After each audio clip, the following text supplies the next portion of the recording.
주님을 찬양합니다. 2020년 국제 추수감사절 특별집회 메시지 6번에 왔습니다. 제목은 하나님의 경륜에 따른 우주적인 역사, 실제로 한 세 사람을 갖고자 하시는 주님의 마음의 갈망을 이루어드리는 인간 역사 안에 있는 신성한 역사입니다.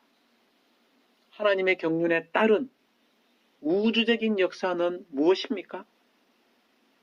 하나님의 경륜에 따른 우주적인 역사는 간단하게 인간 역사 안에 있는 신성한 역사입니다. 인간 역사 안에 있는 이 신성한 역사라는 것은 온 우주 가운데에 바로 한 세 사람을 산출하는 것입니다. 이 한 세 사람이 산출되는 것이 주님의 마음 안에 있는 갈망입니다. 오늘날 우리는 주님의 마음의 갈망을 이루어드리기 위해서 인간 역사 안에 있는 신성한 역사를 쓰는 사람들이 되어야 합니다. 그러므로 우리는 메시지 1번에서 인간 역사 안에 있는 신성한 역사를 쓰기 위해서 이 한 세 사람을 가장 방해하는 것, 이 한 세 사람의 산출의 가장 큰 대적이 바로 문화라는 것을 보았습니다. 그러므로 우리는 모든 것을 포함하신 광대하신 으뜸이시고 하나님의 경륜의 중심과 전부이신 이 그리스도께서 우리의 모든 문화, 철학, 종교, 우리의 생활 방식, 우리의 모든 습관들에 대치될 필요가 있다는 것입니다.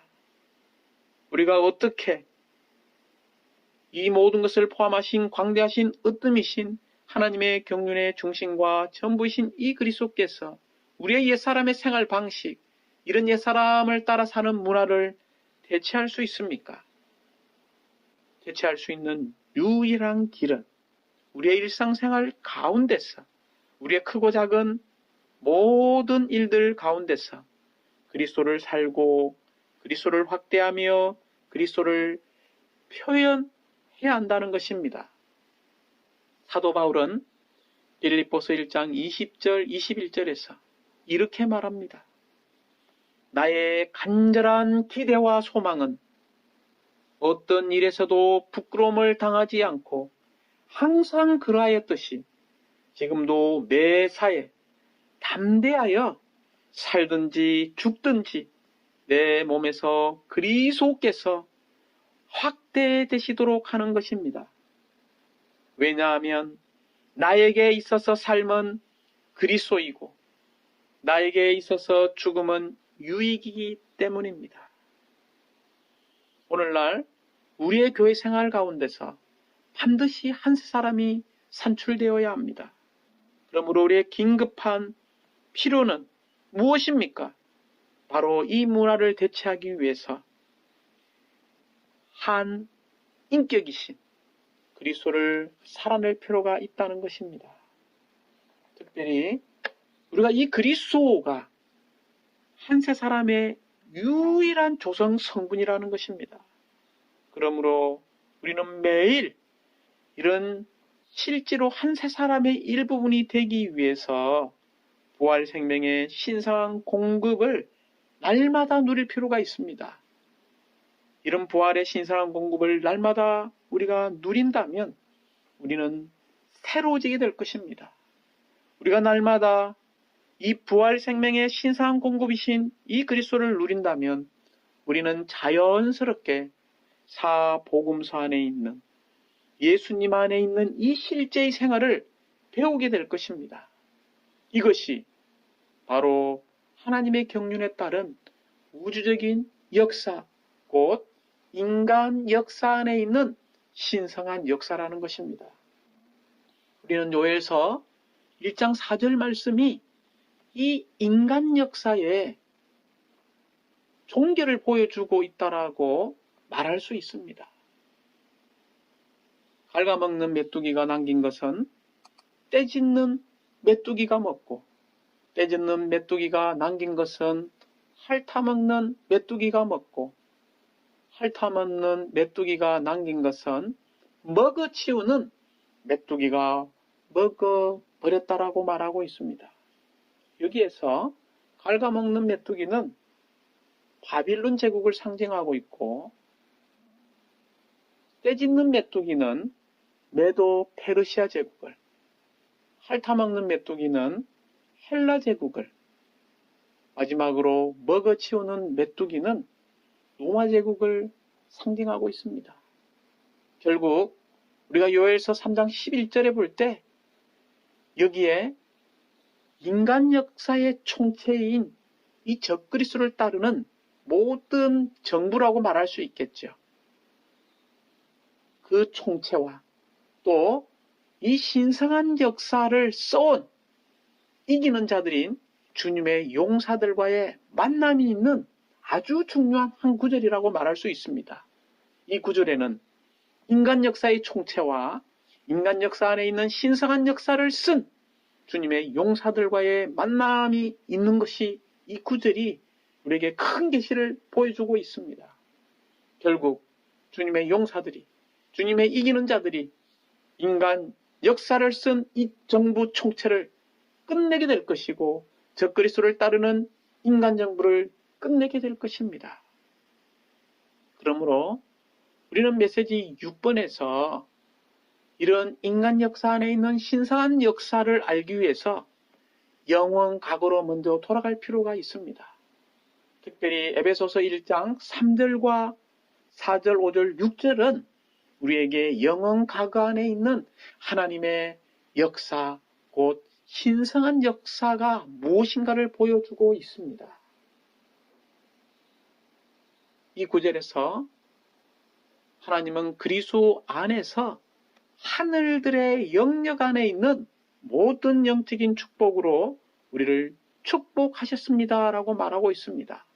하늘들의 영역에 있는 모든 축복은 이 4절과 5절에 나타난 것처럼 두 방면을 말하고 있습니다.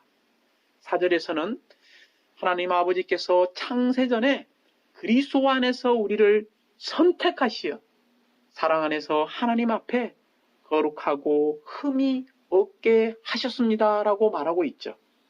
우리는 에베소서 1장 4절에서 영원 과거에 하나님의 마음 안에 있는 그 갈망, 이 신성한 역사는 바로 하나님의 형상과 하나님의 모양대로 지어진 이 사람들을 통해서 본성에 있어서 하나님과 똑같이 거룩하게 하려는 계획을 가지고 있다는 것을 보게 됩니다.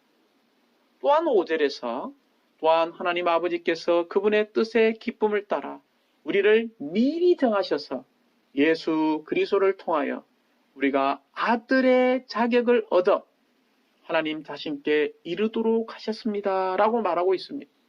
여기에 우리가 아들의 자격을 얻는 것입니다. 즉 하나님의 완전한 아들의 자격, 곧 생명에 있어서 하나님과 똑같이 되는 부분을 말하고 있습니다.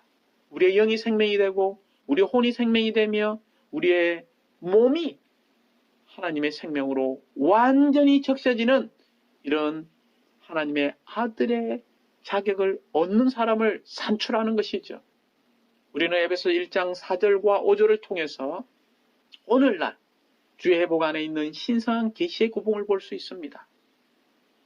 하나님께서 사람이 되신 것은 신격에서는 아니지만 우리가 생명에 있어서 바로 아들의 자격에 이르고 본성에 있어서 우리가 거룩한 하나님과 똑같이 되는 것을 말하고 있습니다.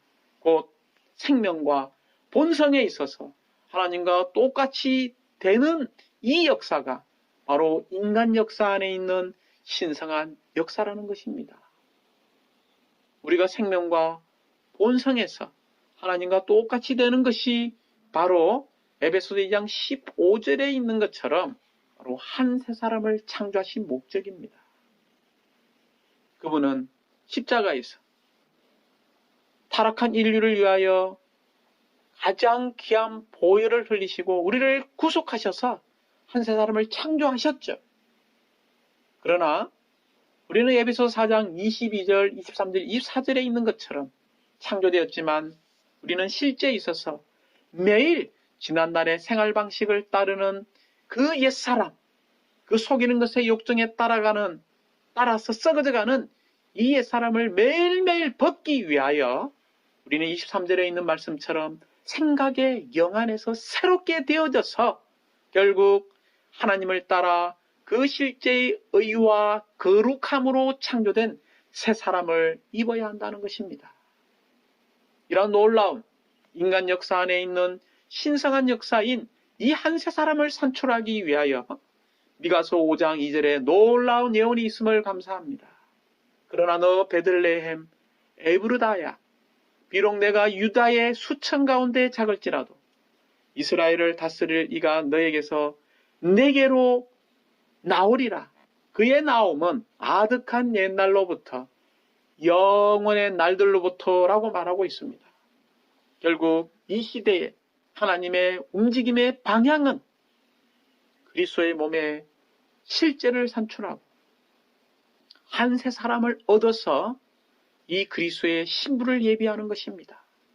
결국 이 교회 시대, 비밀의 시대, 이 시대가 종결될 이 시점에 이러한 그리스도의 몸의 실제 한 새 사람, 이러한 신부인 교회가 예비되어질 때 결국 계시록 19장 7절부터 9절에 있는 것처럼 이 어린 양의 결혼 때에 결국 이 인간 역사 안에 있는 신성한 역사를 쓴 이러한 신부들과 결혼식이 있게 될 것입니다.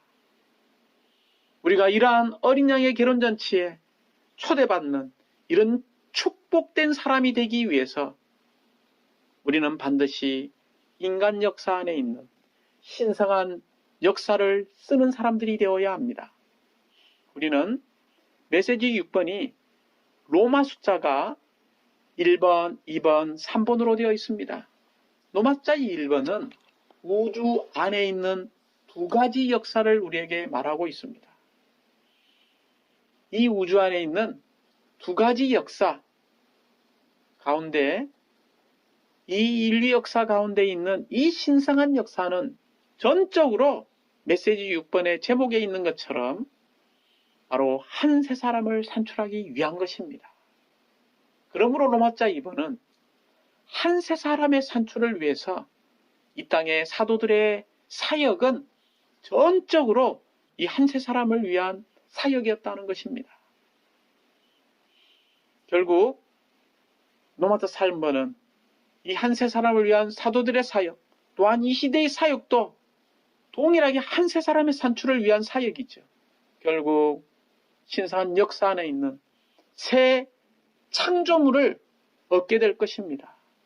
이 새 창조물은 새 마음과 새 영과 새 생명과 새 본성과 새 역사와 새 완결을 가진 바로 한 새 사람이라는 것입니다. 먼저 우리는 로마자 1번에 우주 안에 있는 두 가지 역사를 요엘서를 통해서 좀 더 보기 원합니다. 특별히 요엘서 1장 4절과 3장 11절을 참고 구절로 잘 읽어보시고 회복력 성경 각 줄을 잘 읽어보셨으면 좋겠습니다. 이 하나님의 경륜에 따른 우주적인 역사, 그것은 곧 인간 역사 안에 있는 신성한 역사라고 말했습니다. 우주 안에는 두 가지 역사가 있죠. 첫 번째는 사람의 역사인 인간 역사입니다. 이것은 호두로 우리가 비교하면 밖의 껍질과 같죠. 또한 한 역사가 있는데 보이지 않고 비밀한 역사인 하나님의 신성한 역사입니다. 이것은 호두로 말하면 껍질 속의 핵이라고 말할 수 있죠. 다시 한번 우리는 이 성경의 두 가지 역사가 곧 사람의 역사인 인간 역사와 하나님의 역사인 신성한 역사의 기록이라는 것을 보아야 합니다. 특별히 사람 안에서의 하나님의 역사란 무엇입니까? 영원 과거에 계시던 하나님께서 어느 날 시간 안으로 들어오셔서 육체가 되심으로 시작해서 인간 생활과 십자가의 못 박힘과 부활과 승천이라는 그분의 과정으로 계속되었습니다. 그리스도의 십자가에 못 박히심은 대속하는 죽음, 모든 것을 포함하는 죽음, 모든 것을 포함하는 법리적인 구속으로 옛 창조물을 종결하고 모든 문제들을 해결하였습니다. 또한 그분은 부활 안에서 하나님의 맏아들로 태어나셨고 생명 주시는 영이 되셨으며 우리 안으로 들어오셔서 수많은 사람들을 거듭나게 하심으로 그리스도의 몸의 지체들이자 한 세 사람인 교회의 구성 요소들인 하나님의 아들들이 되게 하셨습니다. 그리스도는 하늘들로 승천하신 다음에 그 영으로 강림하셔서 삼위일 하나님의 단체적인 표현을 위해 한 세 사람인 교회를 산출하셨습니다. 이와 같이 한 세 사람의 실제인 교회 또한 신성한 역사, 곧 외적인 인간 역사 안에 있는 신성한 비밀의 내재적인 역사의 일부인 것입니다. 특별히 신성한 역사의 끝부분에서 그리스도는 그분의 군대인 그분의 이기는 이들과 함께 돌아오셔서 적 그리스도를 패배시킬 것입니다. 그 이후에 천년왕국이 올 것이며 이 왕국은 새하늘과 새 땅에서 새 예루살렘으로 완결될 것입니다. 새 예루살렘은 이 하나님의 역사인 신성한 역사의 궁극적인 완결이 될 것입니다. 그러므로 사랑하는 자님들, 간단하게 인류 역사와 이 하나님의 역사인 신성한 역사를 이렇게 정리하고 로마자 1번을 마치도록 하겠습니다. 이 인간 역사, 이 인류 역사는 밖의 껍질이라는 것입니다. 이것은 요엘서 1장 4절에 있는 것처럼 네 종류의 메뚜기들로 상징되었죠. 그리고 우리는 이 인류 역사, 이 인간 역사 가운데서 태어났습니다. 그러나 하나님의 역사인 이 신성한 역사는 껍질 속의 핵이라는 것입니다. 그리고 이 거대한 돌이죠. 그리스도와 그분의 용사들인 이 이기는 이들, 주님의 용사들이죠. 요엘서 3장 11절에 있는 것처럼 그들이 결국은 이 인간 역사를, 인간 정부를 적그리스도를 따르는 그런 인간 정부의 역사를, 인간 역사를 끝내게 될 것입니다. 그러므로 우리는 신성한 역사 안에서 다시 태어났고 거듭났습니다. 이 말은 우리가 하나님과 유기적으로 연결되어 있기 때문에 우리는 다만 인간 역사 안에 사는 사람들이 인간 역사 안에 사는 사람들만 되어서는 안 되고 인간 역사 안에 있는 신성한 역사를 쓰는 믿는 이들이 되어서 그날 거대한 돌, 즉 주님의 용사들로 주님과 함께 이 땅에 내려와서 모든 적그리스도를 따르는 이런 인간 역사를 끝내는데 우리가 참여하는 사람들이 되기 원합니다. 로마자 2번은 한 세 사람을 위한 사도들의 사역을 말하고 있습니다. 신약의 기록에 따르면 세 명의 아주 중요한 인도자들, 사도들이 있는데 첫 번째는 베드로이고 두 번째는 요한입니다. 우리는 이 세 사도들을 통해서 한 세 사람을 얻고자 하시는 주님의 마음의 갈망을 볼 수 있습니다. 신약의 기록에 따르면 베드로는 교회를 산출하기 위하여 물고기를 낚았습니다. 곧 재료들을 모았죠. 바울은 사도행전 18장 3절을 볼 때에 천막을 만드는 사람이었습니다. 그의 직업은 건축하는 일이었고 그의 사역은 건축하는 사역이었습니다. 요한은 주님께 부르심을 받았을 때 야고보와 함께 배에서 그물을 깃고 있었습니다. 결국 요한은 생명의 사역으로 교회 안에 손상된 것을 보수하는 참된 보수자가 되었습니다. 그러므로 신약에서 우리는 고기 잡는 사역과 건축하는 사역과 보수하는 이런 아주 중요한 세 사역을 볼 수 있는데, 그 목적은 다 한 세 사람을 산출하기 위한 것입니다. 첫 번째, 베드로 사역은 고기 잡는 사역이라고 이야기했죠. 재료들을 모으는 사역입니다. 그는 오순절날 많은 유대 믿는 이들을 이끌어왔습니다. 그럴 뿐만이 아니라 고넬료를 통해 한 세 사람의 실질적인 존재를 위해 이방인들을 얻는 것을 보았고, 또 이 계시를 실행했습니다. 두 번째, 바울의 사역은 건축하는 사역이고 재료를 건축했죠.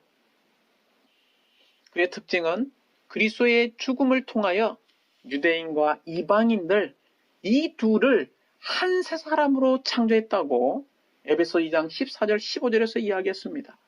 또한 고린도전서 12장 13절에서는 유대인이나 헬라인이나 우리 모두가 한 몸 안으로 침례받았다라고 강조했죠. 갈라디아서 3장 27절 28절에서는 그리스도 안으로 침례받은 이들이 그리스도로 옷 입었다라고 이야기하면서 유대인도 없고 헬라인도 없다라고 강조했습니다. 골로새 3장 10절 11절에서는 유대인과 헬라인이 이 세 사람 안에서 전혀 입지가 없다는 것입니다. 그리스도께서 모든 것 안에 계시고 모든 것이시고 이 그리스도께서 모든 지체들이라고 강조했습니다. 또한 요한의 사역은 전적으로 보수하는 사역이었습니다. 그는 계시록 5장 9절에서 주님께서 그분의 피로 각 지파와 언어와 민족, 백성과 민족 가운데서 사람들을 사셨다라고 이야기했죠. 곧 구속받은 이 사람들이 바로 한 세 사람인 교회를 구성한다라고 강조했습니다. 더더욱 요한은 계시록 1장 11절 12절에서 이런 교회들이 금등잔대들이며 최종적으로는 이 땅에 있는 많은 금등잔대들인 이 지방교회들이 바로 단체적인 한적인 새 예루살렘이 되는 것을 말했습니다. 결론적으로 이러한 베드로, 바울, 요한, 그들은 대부분 신약 성경을 적은 저자들입니다.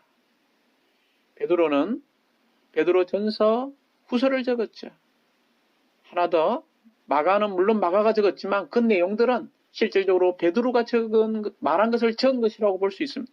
이 세 권의 책이 있고, 또한 사도 바울은 14서신, 그리고 요한은 요한복음, 요한 1, 2, 3서, 계시록 이 5권의 책을 적었습니다.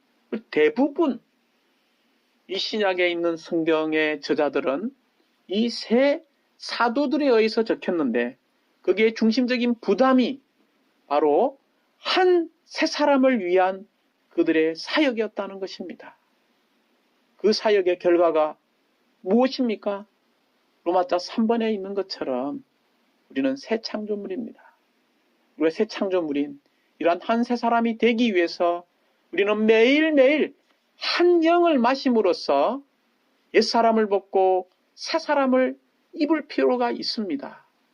우리의 실질적인 일상생활의 모든 부분에서 특별히 우리의 혼의 주도적인 역할을 하는 이 생각이 새로워져야 합니다.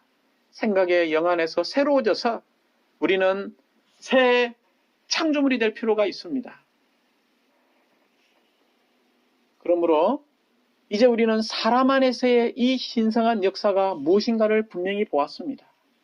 그리스도께서 육체가 되신 것에서 시작하여 그분께서 승천하시고 생명 주시는 영이 되신 다음에 이러한 놀라운 생명 주시는 주영이신 그리스도께서 우리 안에 내주하시는 것으로 계속 이 새 창조물의 완결을 위해서 전진하고 있는 것을 보게 됩니다. 이러한 놀라운 승천하시고 생명 주시는 영이 되신 이 그리스도께서 우리 안에서 내주하면서 어떤 일을 하고 계십니까? 그분은 하나님의 유기적인 구원, 곧 거듭나게 하심과 거룩하게 하심과 새롭게 하심과 변화시키심과 같은 형상을 이루심과 영광스럽게 하심을 통하여 우리를 한 세 사람의 완전한 실제 안으로 이끌고 계시며 결국 그분의 신부로 우리를 만들고 계십니다. 중요한 것은 우리 자신에게 이 질문을 던질 필요가 있다는 것입니다. 나는 신성한 역사 안에 살고 있는가? 아니면 단지 인간 역사 안에서만 살고 있는가? 사랑하는 자매님들, 다시 한번 자문해 봅시다. 우리는 이미 신성한 역사 안에서 다시 태어났고 거듭난 하나님의 자녀들이고 그리스도인들입니다. 당연히 우리는 인간 역사 안에서 신성한 역사를 쓰는 믿는 이들이 되어야 합니다. 그렇지 않습니까? 우리의 생활이 세상 안에만 있다면 우리는 단지 인간 역사 안에 살고 있는 비참한 그리스도인이라고 말할 수 있습니다. 그러나 우리가 한 세 사람의 실제인 이 교회 생활 안에서 살고 있다면 우리는 신성한 역사 안에 살고 있는 것입니다. 교회 생활 안에서 하나님의 역사가 우리의 역사가 되기 원합니다. 곧 하나님과 우리는 한 역사, 이 신성한 역사를 함께 써야 합니다. 우리가 신성한 역사 안에 있으면서 비밀하고 신성한 것들을 체험하고 누릴 필요가 있습니다.